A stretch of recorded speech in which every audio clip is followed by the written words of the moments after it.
Bonjour, à la une des quotidiens paru ce lundi 27 novembre 2017, la levée de l'immunité parlementaire du maire de Dakar a été largement traitée par les quotidiens.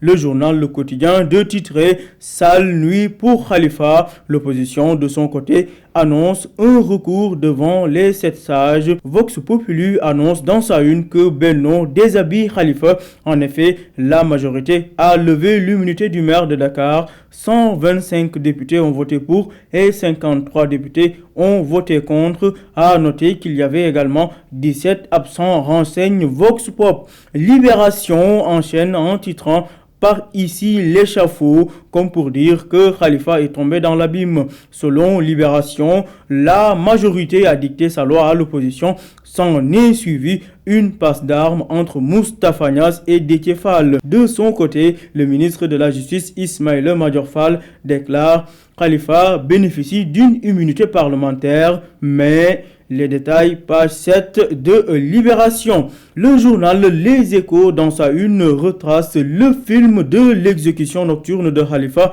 Il a été livré au procureur entre 22h et 23h30.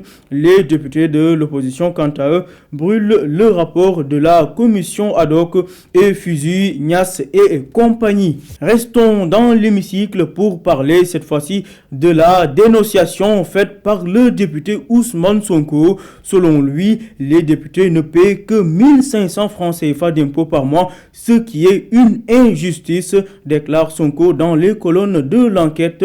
Restons toujours sur l'enquête. La dette globale du Sénégal inquiète. En effet, la question a été soulevée lors de l'ouverture de la session budgétaire. Le Sénégal a une dette de 839 milliards de francs CFA, sujet à l'origine de polémiques à l'Assemblée nationale, ce qui pousse le ministre de l'économie et des finances Amadou Ba à taper sur la table. De grâce, arrêtons ce débat. D'où la une de l'As quotidien, la dette pollue les débats. Amadou Ba s'exaspère alors que de son côté, Maître Madi Kenyan estime que le gouvernement fait du soulibouki. L'As qui évoque également les déclarations de Macky Sall qui titille ses partisans à Fatick et dixit le Fouta commence à vous damer le pion. Dixit le président Macky Sall aux responsables de l'APR Fatick.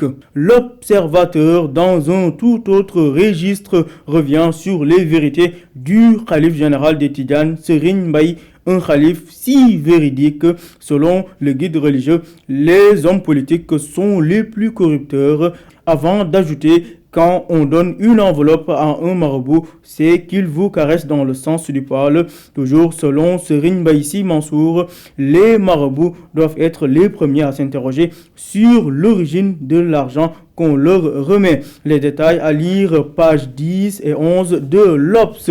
Vox Populi s'intéresse aux graves révélations de l'ordre des médecins. Au moins 225 médecins exerceraient illégalement au Sénégal, ceci dans le secteur privé. Vox Pop sur l'autosuffisance en riz. Le Sénégal a enregistré la meilleure production de riz de son existence, a déclaré Papa Abdoulaye Seck, le ministre de l'Agriculture, qui recadrait le débat suite aux polémiques sur les chiffres. Il estime que l'agriculture, notamment la filière riz, se porte bien.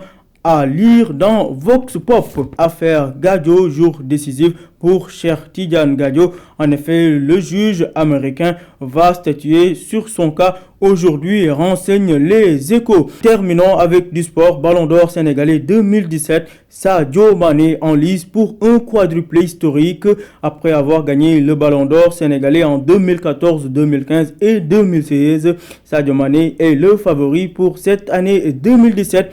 À lire dans Stade Quotidien. Toujours à la une de Stade, Papa Alioune Ndiaye, le milieu des Lions s'exprime. Il faudra nous juger sur les résultats. À vos journaux et bonne lecture.